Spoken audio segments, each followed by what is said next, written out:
कोई कर ना सकेगा इश्क मैं तुझसे ऐसा करूंगा। क्या करता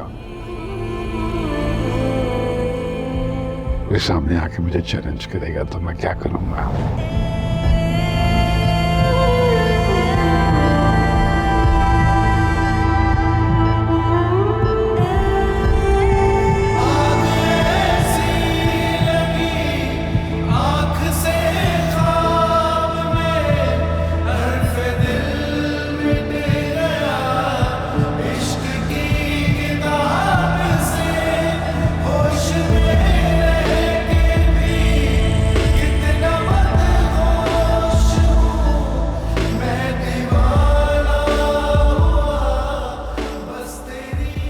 ओवेस, ठंडा पानी लाओ एक गिलास।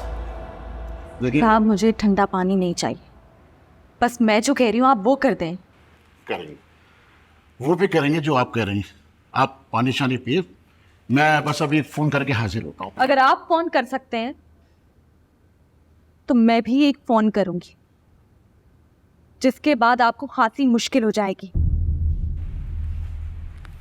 मेरी बात सुने मिस, ये थाना है और इस थाने का इंचार्ज मैं हूँ। हम यहाँ धमकियाँ सुनने के लिए नहीं बैठे हुए हैं। और वैसे भी आप लोगों का क्या है, आज नाराज़गी है, कल सुलह करके हमें मुश्किल में डाल देंगे। देखिए ये आपका ख़ानदानी झगड़ा मैं ख़त्म करने की कोशिश कर रहा हूँ। मेरा क्या है, आपकी मर्ज़ी है, आप जिसके खिलाफ FIR कटाएं, वज़ीर या मुशीर जो भी है, हमें क्या लेना देना, हमें तो अपना काम करना है। तो फिर अपना काम कीजिए। मेरे वालिद इजाज दौरानी के खिलाफ अभी FIR काटिए।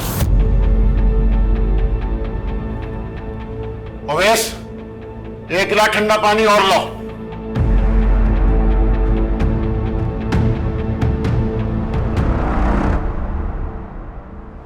इतनी शर्मिंदगी मुझे आज तक जिंदगी में नहीं हुई। हर चीज की एक हद होती है वफा। अच्छा, और तुम लोग किस हद से वाकिफ हो? तुम लोग कि तुम हर चीज में मुझे क्यों घसीटे जा रही हो? एक जगह मैं तुम्हें संभालूं, एक जगह मैं अंकल को संभालूं। सही मुसीबत में फंस गया हूं यार मैं। तो मत संभालो मुझे, जिस पार्टी से हो उन्हीं को संभालो। मेरी फिक्र करने की किसी को कोई जरूरत नहीं है। मोहब्बत में मजबूर हूं, वरना छोड़ देता। और तुम इन मजबूरियों से अच्छी तरह से वाकिफ हो। मोहब्बत? शहरोज, इस मोहब्बत में मत पड़ो, वरना तुम भी किसी हॉस्पिटल में अपनी आखिरी सांस से गिन रहे होगे। कहा भी था मैंने अंकल को कि ये सब कुछ ना करे। बेचारा असद अगर जिंदा बचा भी है तो पता नहीं किस हाल में होगा। फिक्र मत कर, नहीं बचेगा जिंदा। इजाज दौरानी ने बड़ा पक्का काम किया है।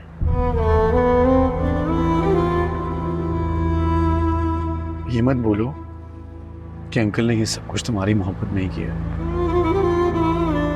कभी नहीं भूलूंगी। देखो मैं जानता हूँ उन्होंने गलत किया, ज्यादती की है उन्होंने, सब कुछ नहीं करना चाहिए। लेकिन एक बात को समझने की कोशिश करो वफा, तुम उनकी इकलौती बेटी हो। जान बसती है उनकी तुम में। क्या ये इतनी सी बात है?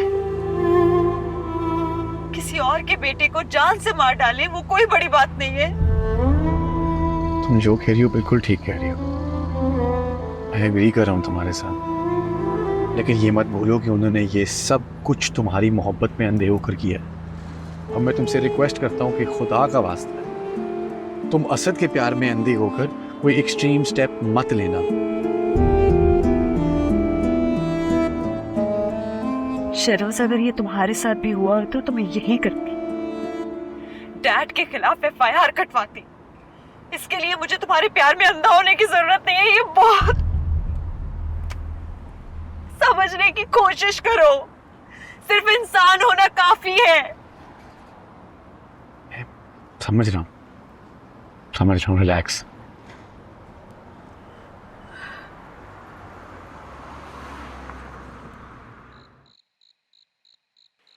क्या किया तुमने?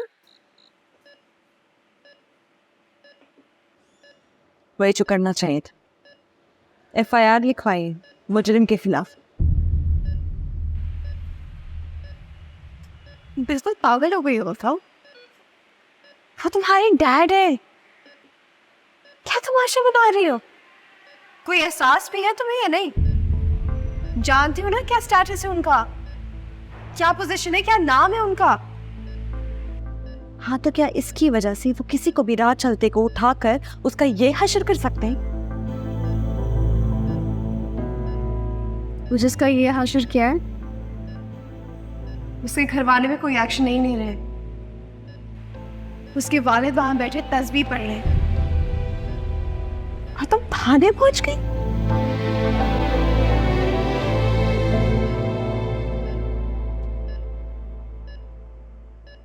डरते हैं वो लोग, डरते हैं कि उनके एक बेचारे बेटे का ये हशर हुआ है तो क्या दूसरे को भी दाव पे लगा देंगे। कैसी मायूसी वाली बातें कर रही हो तुम? हसन जिंदा है, ठीक हो जाएगा इंशाल्लाह। अच्छे की उम्मीद रखनी चाहिए। तुम कितनी आसानी से ये बात कर रही हो, मेरे दिल तो कांप जाता है ये सोच कर भी। जालिम हो तुम, जालिम बाप की जालिम बेटी। कुछ तो असर आएगा ना उनका मुझ पर।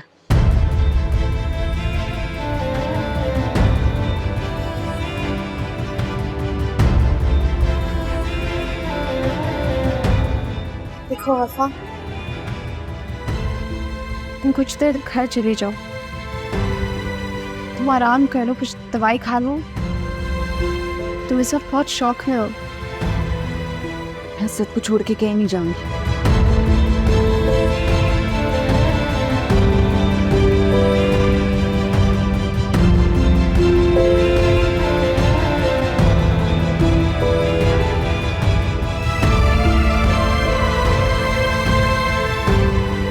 पता नहीं किन नाड़ियों के हाथ में ये काम दे दिया। मैंने कहा था कि उसकी एक टांग या बाजू तोड़ के वहीं फेंक दो उसे। इतना मारने की क्या जरूरत थी? ये इंस्ट्रक्शंस नहीं दी थी मैंने। ओहो अंकल, उस वक्त आप गुस्से में थे, आपको तो खुद याद नहीं होता जब आप गुस्से में कुछ कहते हैं। But it's okay now, it can't be undone. यार वो क्या नाम है असद का बाप? अकरम। अकरम शरीफ आदमी है। मुझे नहीं लगता कि वो ये थाने कचहरियों के चक्कर में पड़ेगा। वो तो नहीं पड़ेगा,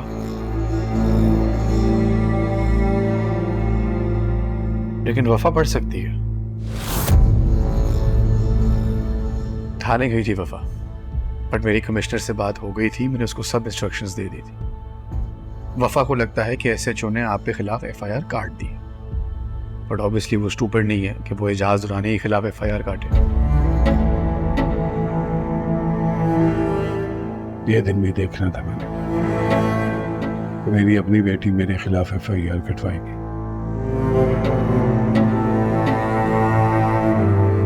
जिस मेंटल स्टेट में वो है, आई एम ग्लैड उसने इससे बड़ा कोई स्टेप नहीं लिया।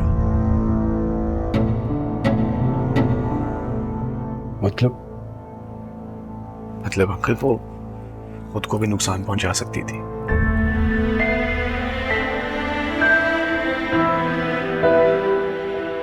जाओ यार, जाके उसको ये कर लेकर आओ वापस, जाओ।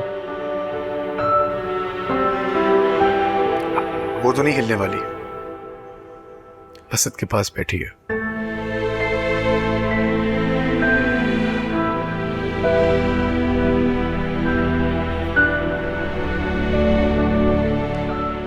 क्या करूं मैं? आप फिक्र क्यों कर रही हैं? रिलैक्स करें, टेक केयर ऑफ एवरीथिंग।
हुआ डैड? अरे अरे कुछ नहीं मेरा बेटा, बस मैं ऐसे ही सोच रहा था।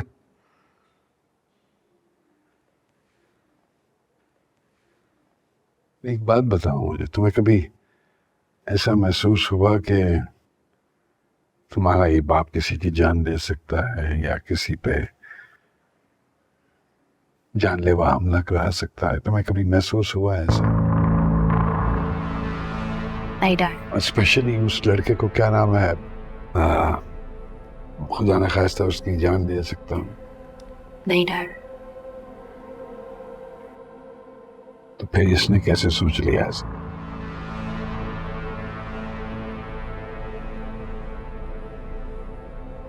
उसके ज़हन में ऐसी बात क्यों आ गई?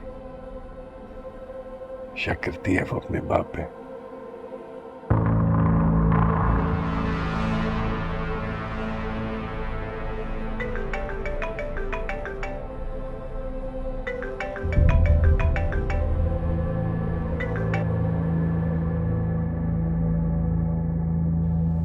आपने अच्छा नहीं किया डैड। अगर असद को कुछ भी हो गया तो जिंदा मैं भी नहीं रहूंगी। आप खो देंगे अपनी बेटी को भी।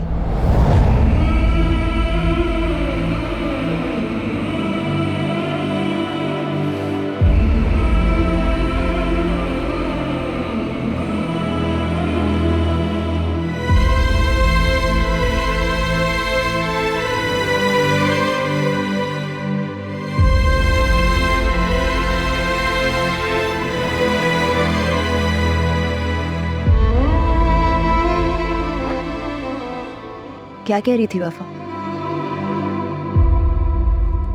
क्या कर सकती है, ज्यादा से ज्यादा धमकी दे रही है मुझे कि अगर उस लड़के को कुछ हुआ तो खुदकुशी कर लूंगी मैं। Look at her, मेरी औलाद।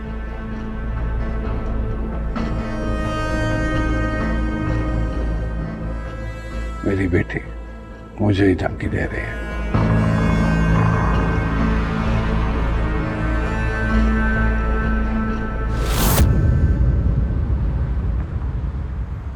कैसा है असद?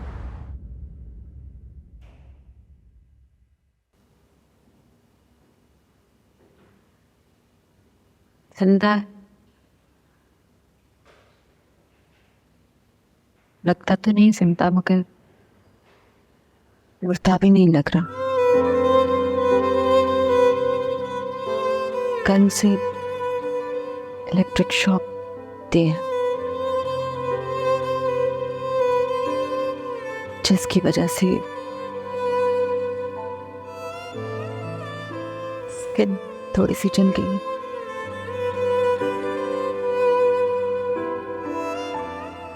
सुंबल तो मेरी हेल्प करोगी?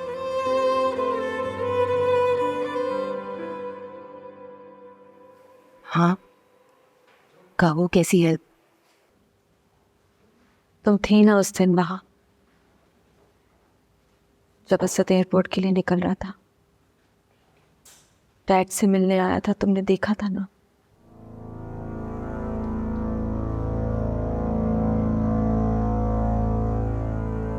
पुलिस स्टेशन मेरे साथ चलकर गवाही दोगी डैड के खिलाफ।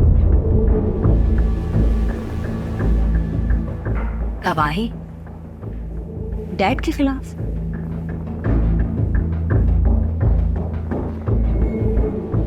वफा, तुम जानती हो तुम क्या कह रही हो मुझसे? मुजरिम के खिलाफ गवाही देने को कह रही हूँ, बस।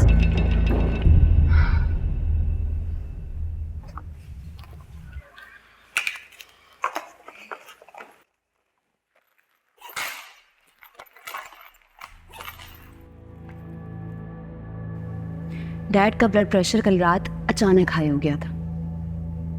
उनका ब्लड प्रेशर शूट अप कर गया था।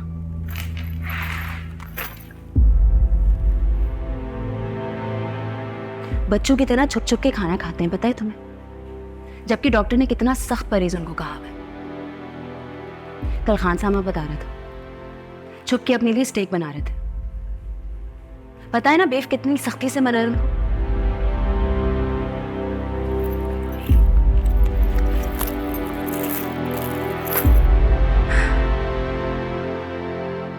वफा घर आ जाओ यार, डैड बहुत अपसेट है। तुम आओगी तो उनकी हेल्थ पे हम मिलके काम करेंगे, उनकी रूटीन सेट करेंगे। It's not doing well.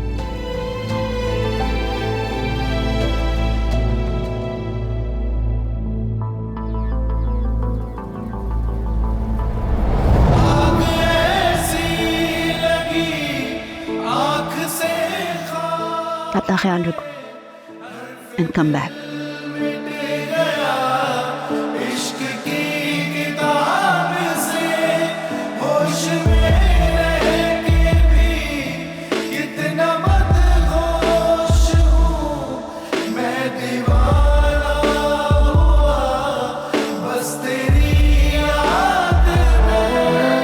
तू साथ रहे या ना रहे मैं तेरा रहूंगा, यादों को तेरा चेहरा बना के देखा करूंगा। तू सोचती रह जाएगी तुझे यूं सोचा करूंगा, कोई कर न सकेगा इश्क मैं तुझसे ऐसा करूंगा।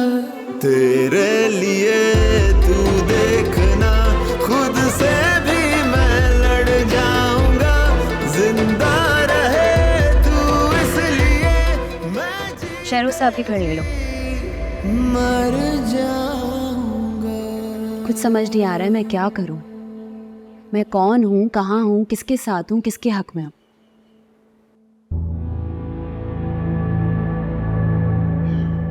समझ सकता हूँ।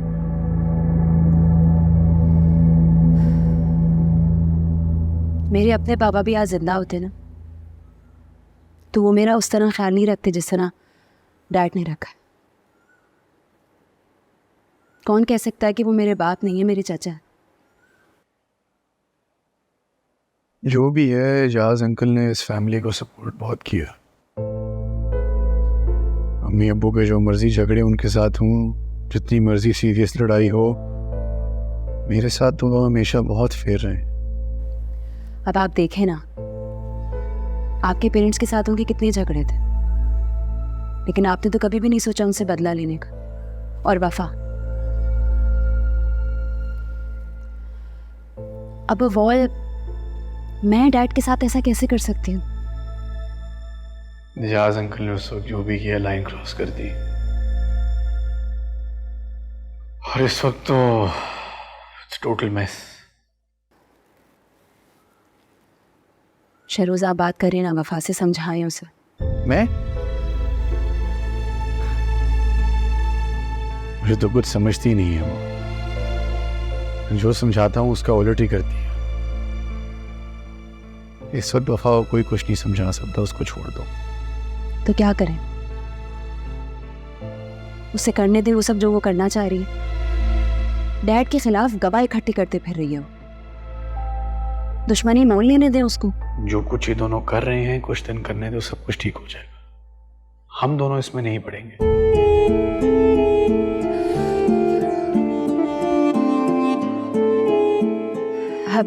आई एम सॉरी, वफा की बातों ने इतना परेशान कर दिया था, समझ ही नहीं आया कि किससे शेयर करूं। अरे यार सिंपल, क्या हो गया?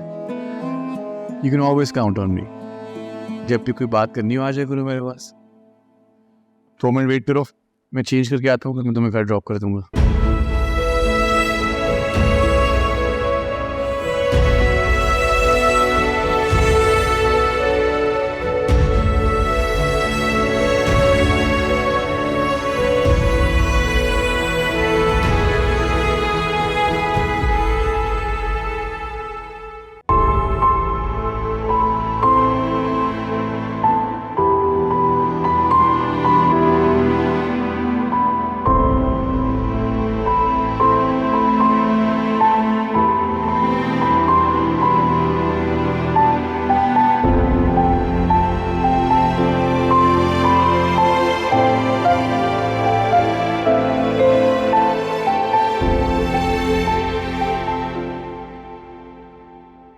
देखिए वो होश में तो आ गए, लेकिन अभी कंप्लीटली जो है स्टेबल नहीं है, बार बार गनुदगी में जा रहे हैं, जो कि अच्छा साइन तो है, लेकिन घबराने की ज़रूरत नहीं है। Everything would be under control इंशाल्लाह। लेकिन आप लोगों को एक एहतियात कर लिया है, जो भी उनसे मिलने के लिए जाए उससे चाहिए कि वो कुछ भी इनसे कहने या ज़बरदस्ती बिल्कुल कुछ कहलवाने की कोशिश न करे। देखिए आप लोगों में से कोई भी एक शख्स जाकर उनसे मिल सकता है। ओके, ठीक है।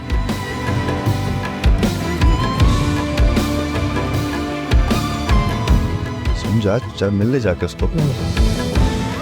जाऊंगा, इन्हीं का ही पूछेंगे, आप चले गए मिल के आ गए। जाओ जाओ।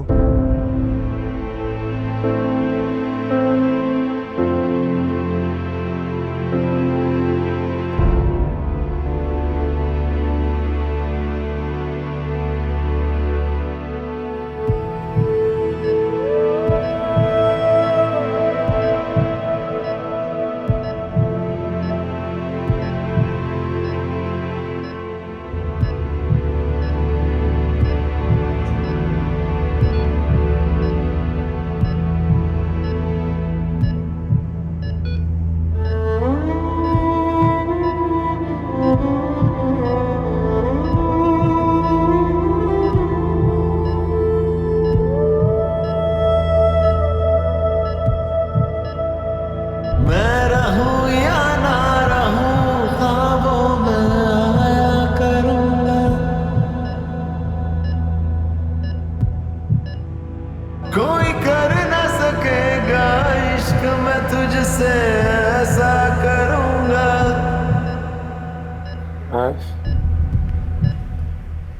मेरी फैमिली को बुला दो। ये देखिए, ये आपसे ही मिलने आई है। आँख से ख्वाब में हर्फ दिल मिट गया, इश्क की किताब से होश में रह के बेचती हूँ किसी होश हूँ, मैं दीवाना हुआ बस तेरी याद में।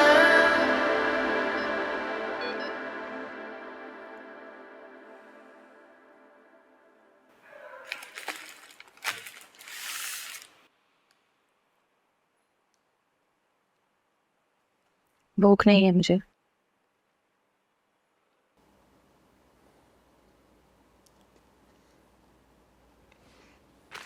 पक्का कोई मसला नहीं।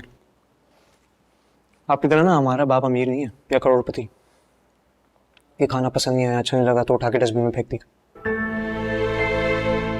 हम जो पैसा कमाते हैं ना, कौन पसीने की मेहनत से कमाते हैं, एक एक हिसाब गिनती के रखते हैं।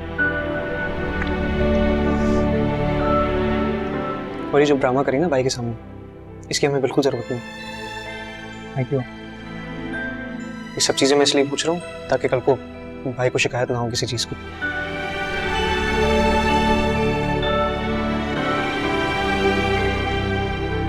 चाय पियेंगी?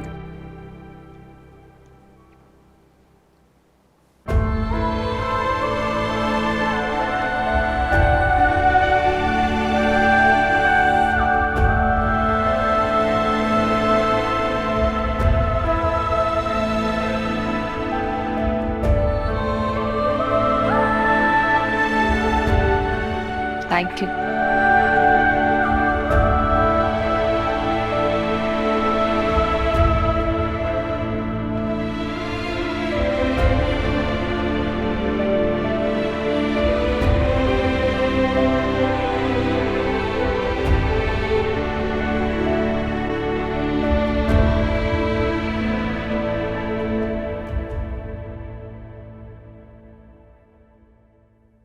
डैड आपको कितनी दफा मना किया है, you are not allowed to have this.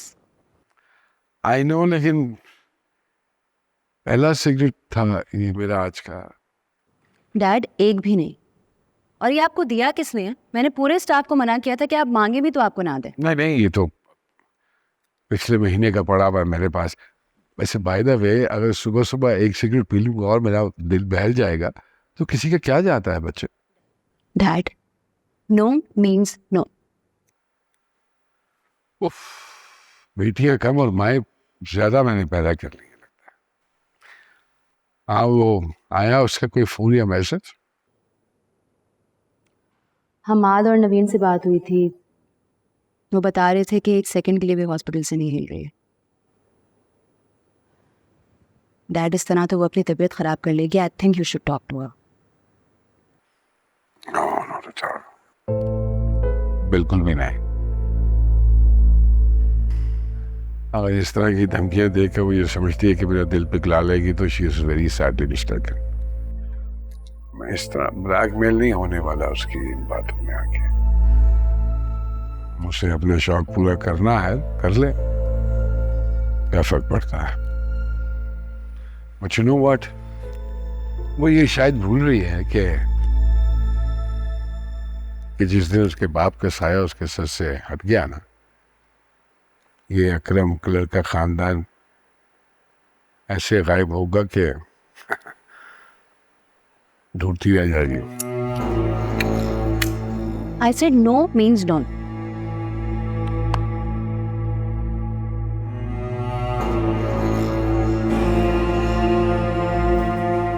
कैसा है सर? बातचीत कर रहे थे तेरे से? बात तो कुछ भी नहीं कर रहे, बस हाथ पकड़ के बैठे थे मेरे। तो जानने देने ही नहीं, मेरा रिजल्ट ही ना पूछ रहे हो यार। हो गए। चलेंगी नवीन के घर। सोच भाई, एजाज दुरानी की बेटी ऑटो पे गई है, वफा दुरानी जो कि गाड़ियाँ ऐसे बदलती है, हम फ़ोन नहीं बदल पाते। मेरे सारे और कुछ भी नहीं है। वही इनके जो ये महल और गाड़ियाँ हैं ना, ये कल भी थे और हमेशा रहेंगे भी। सही कह रहे हैं। चल आजा बैठ। लग रही है आप पकड़ते हैं, मुझे मिलने नहीं दे उससे पहले।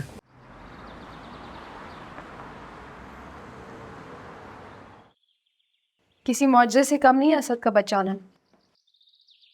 हमाद बता रहा था कि उसने हमें बताया नहीं, लेकिन डॉक्टर ने 2-3 दिन पहले ही कह दिया था कि उसका बचना नामुमकिन है। मुझे तो ये सब कुछ बस एक ख्वाब लग रहा है, सच तो लग ही नहीं रहा।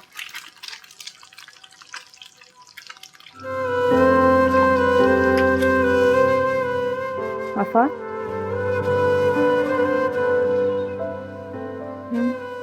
तुम्हारा प्यार से खींच लाया हुआ था। I don't think so.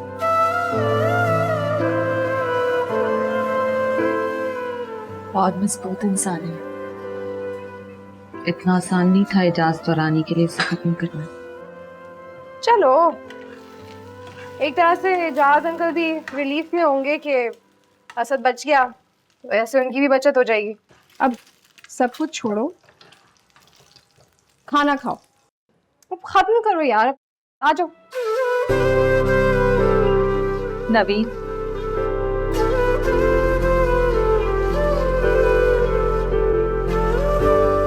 मैं भूख हड़ताल करूंगी,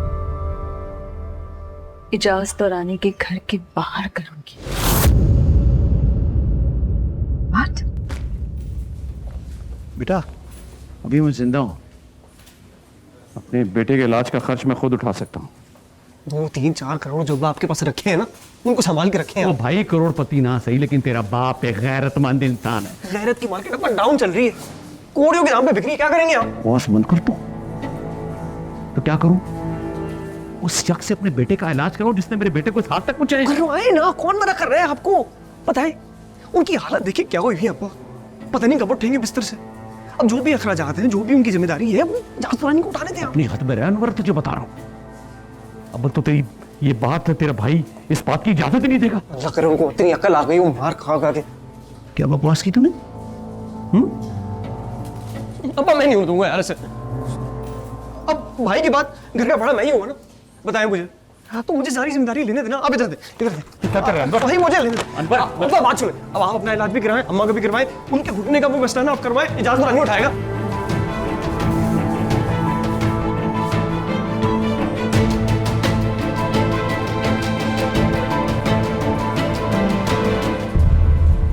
देखो वफा, असद की जान बच गई है, किसी को उम्मीद नहीं थी, लेकिन वो बच गया है।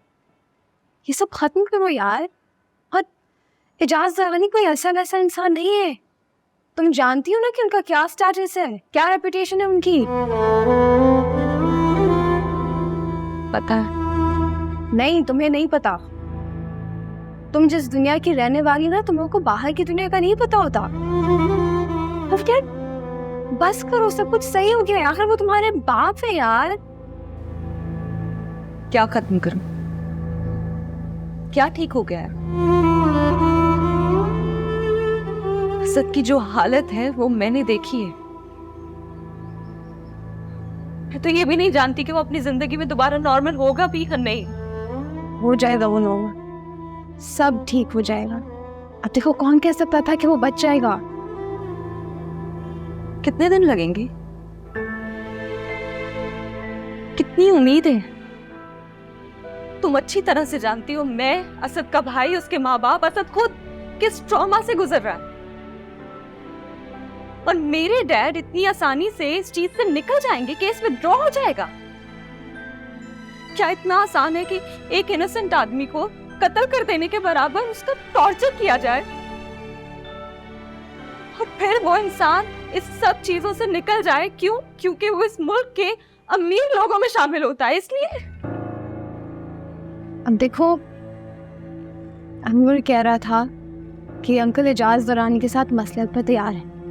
ठीक है, कुछ पैसों का बंदोबस्त हो जाएगा, उसकी जॉब करवा देंगे, सब ठीक हो जाएगा। अनवर को जो करना है वो करे, मुझे जो करना है मैं करूंगी। बात पैसों की नहीं है, इंसाफ की, इंसानियत की है।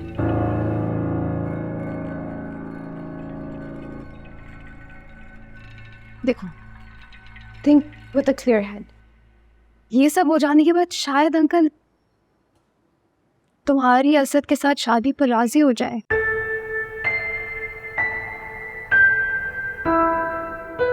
कौन सी शादी? नवीन, आर यू सीरियस? इस हादसे के बाद असद तो बच गया, मोहब्बत मर गई। मुझे देखकर आंखें बंद कर ली उसने। कोई शादी नहीं होगी, इसमें डैड जीत गए वो। फिर तुम ये सब क्यों कर रही हो? इसके एक एक जख्म ने मेरा दिल तोड़ दिया, चूर चूर कर दिया है।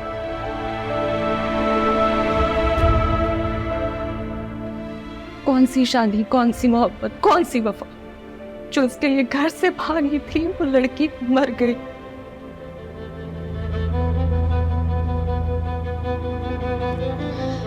इस मुआशरे में जंगल का कानून है, जिस इंसान के पास दौलत है